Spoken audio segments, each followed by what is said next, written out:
Bonjour, je suis Vincent Fontaine et depuis 2010 je suis maître de conférence à l'Université de La Réunion. J'enseigne les mathématiques appliquées et la physique au sein du département des sciences du bâtiment et de l'environnement.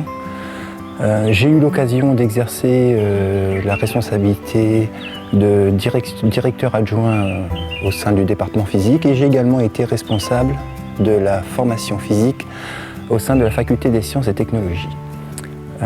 Concernant mes activités de recherche, j'ai effectué une thèse de doctorat à l'Université de La Réunion en partenariat avec l'Université de Strasbourg au sein d'un laboratoire qui est l'Institut de mécanique des fluides et des solides de Strasbourg.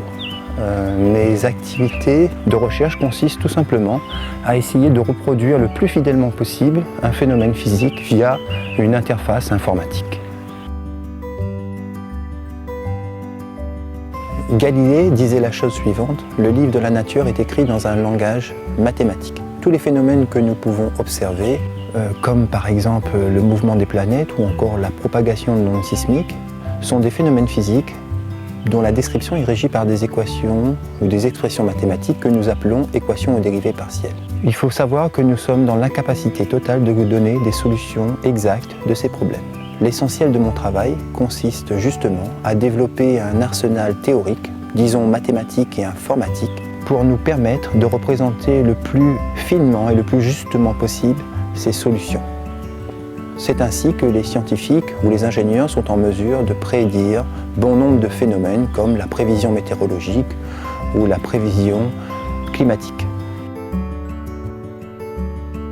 La gestion des ressources en eau ou la maîtrise de nos pollutions sont des thèmes qui nous préoccupent localement. Notre inquiétude concerne la pollution ou la propagation de polluants dans les nappes phréatiques situées en bordure de zones côtières de notre île.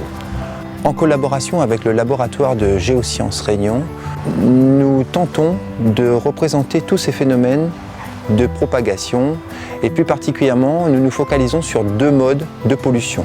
La première est liée à la propagation des polluants issus de l'enfouissement de nos déchets. La deuxième concerne l'intrusion d'eau marine puisque nos nappes phréatiques sont situées en bordure de zones côtières. Ce projet que nous avons intitulé Osmose a fait l'objet d'un financement, d'un appel à projet régional en 2015 et son financement nous a permis d'accompagner un de nos étudiants de Master 2 Génie civil en doctorat.